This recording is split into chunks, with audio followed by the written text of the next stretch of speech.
Welcome to Mr. Hutchings History, where the past comes alive. Let's dive into today's story.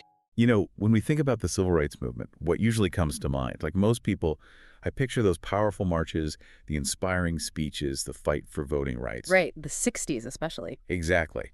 But what about all that came before the 1950s? What was happening to make those later victories even possible? That's what we're diving into today. It's fascinating, right? Like, so often it's the groundwork done quietly, kind of in the shadows, that paves the way for the big changes we remember. And the deep dive you sent in, it highlights two groups do exactly that, early 20th century, the NAACP and CORE. Huge players. And the interesting thing is, they each had a totally different approach. Like the NAACP, they were all about the law.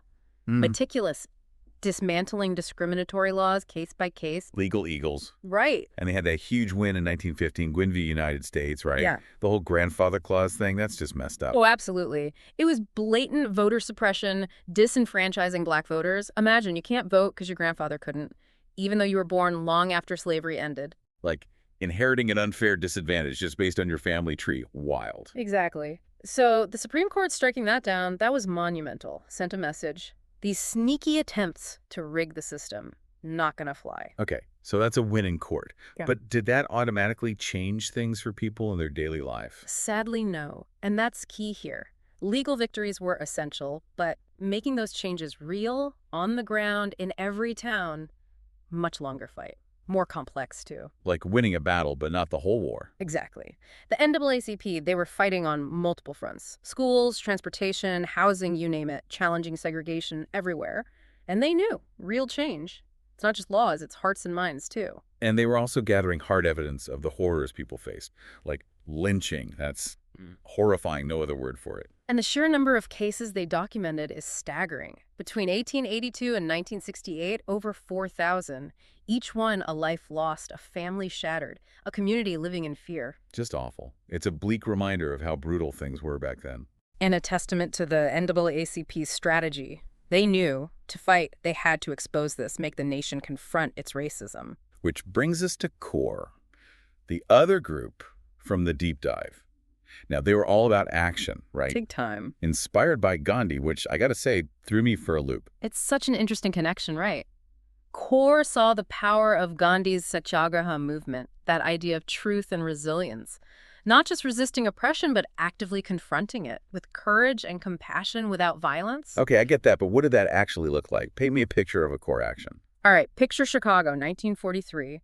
Group of CORE activists, black and white, they walk into a segregated coffee shop, sit at the counter, calmly, politely, demand to be served. Even with the signs right there, whites only and all that. Yeah. The tension must have been thick, but they don't budge. Wow, that image is powerful. Just the guts to sit there face to face with that prejudice. That was the genius of it. By staying nonviolent, they made racism the problem, impossible to ignore. Forced a conversation about how absurd segregation was.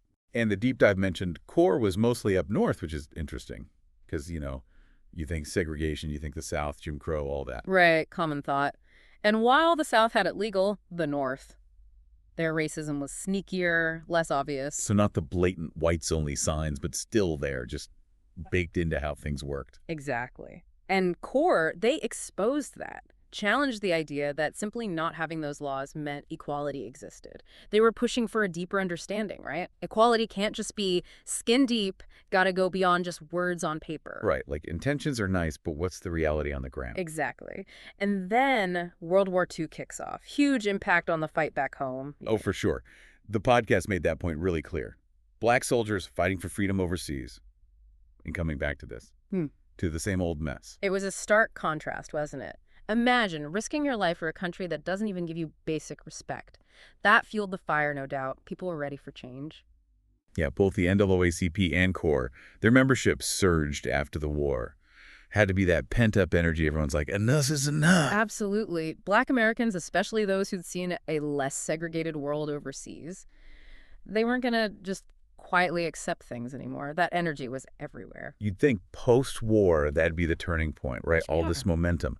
But as the podcast said, it's never easy, is it? It really is. Activism is vital, don't get me wrong. It puts on the pressure, changes minds. But enacting lasting change, that's about power. Who has it? Who's willing to share it? and that's a tougher battle. Even when it seems like a no-brainer, like desegregating the military, even that was a fight.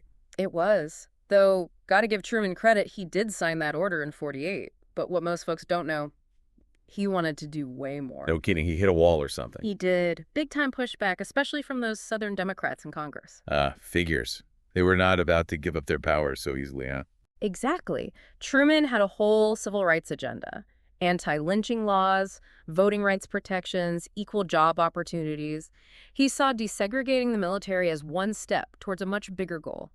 But those politicians, their whole system relied on inequality. They weren't budging without a fight. Man, that's frustrating.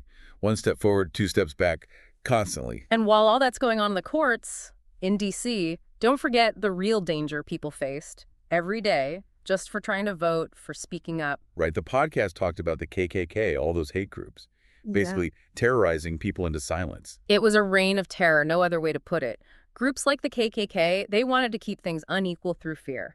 And the murder of George W. Lee, that's mentioned in passing. That's a perfect example. Yeah, the podcast didn't give details. What happened there? Lee was a voting rights activist down in Mississippi. Years he spent pushing for black voter registration. And in 1955, shot and killed, broad daylight. Just like that, no consequences. Sadly, not really. It was a message, plain and simple. Step out of line, this is what happens. And those in power, they often looked the other way or were even complicit themselves.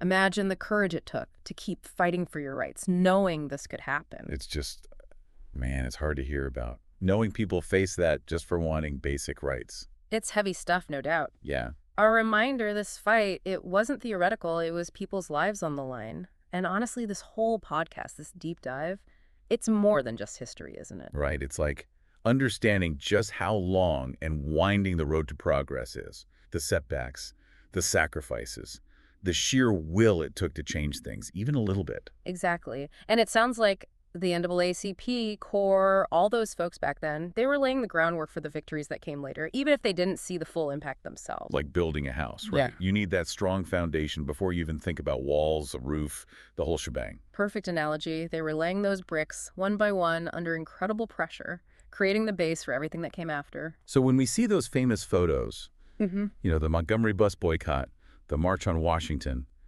we're seeing decades of work all coming together. Absolutely. And those later movements, they didn't come out of nowhere. They built on what groups like the NAACP and CORE did. The strategies, the wins, even the losses.